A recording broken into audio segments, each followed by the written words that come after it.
Hello. Hi. I love being here. Thank you. So this is the end of a personal essay. Can you hear me? Yeah. Okay. Called Vanishing Days. It's all you need to know is that I spent a month in Montreal in the summer looking for connection and not really finding it. When this begins, I'm in a bathhouse and have failed to connect with anyone in there, and in fact have gotten into a fight.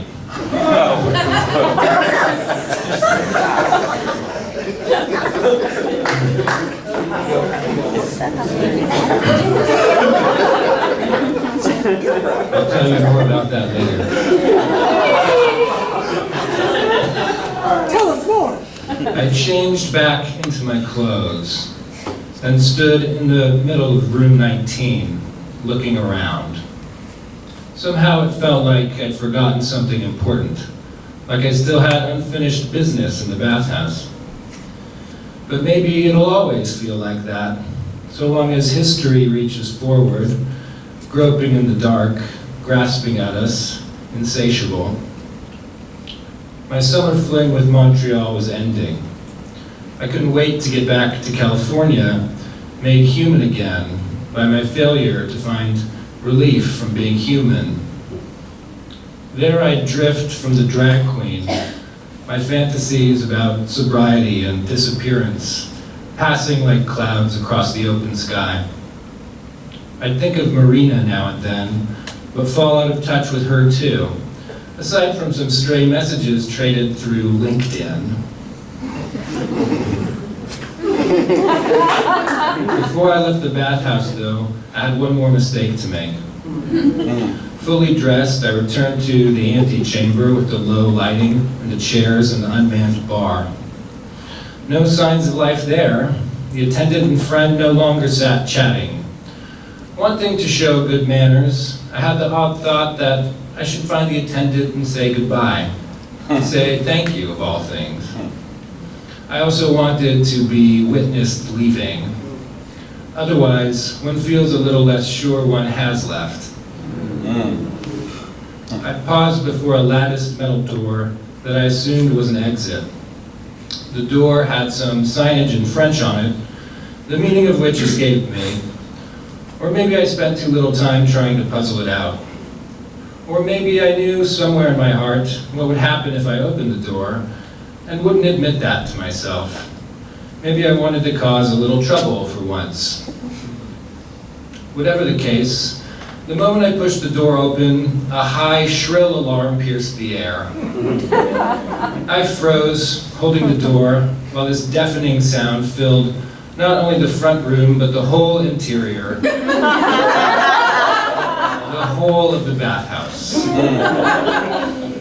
The attendant stormed in then, a furious, horrified look on his face.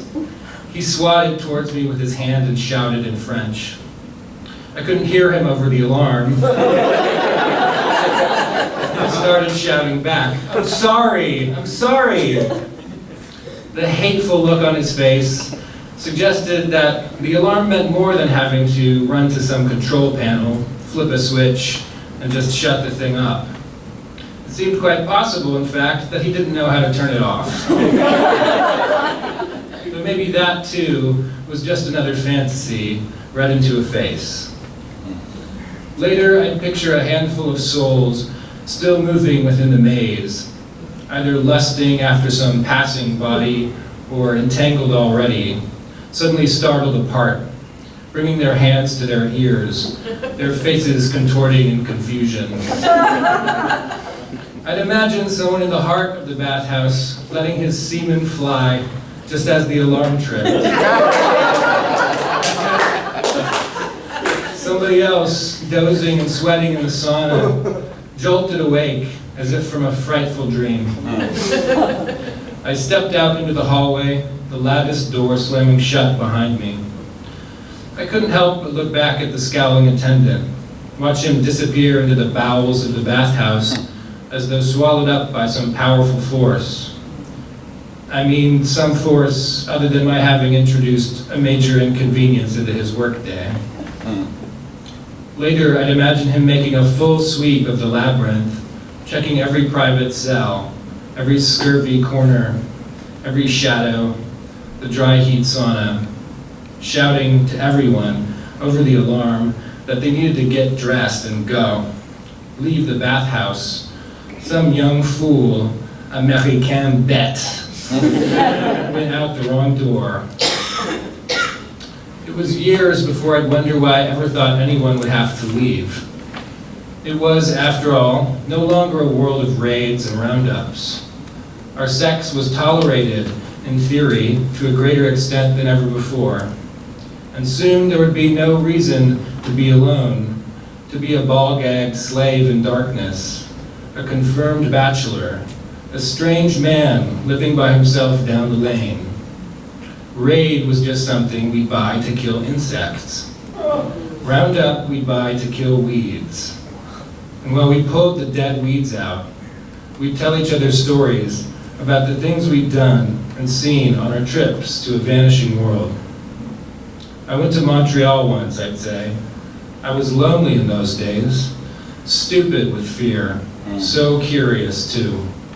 I went into a bathhouse, but I barely touched anyone. On my way out, I set off the emergency exit alarm. How very fascinating. A friend, alive, would reply. What happened after that?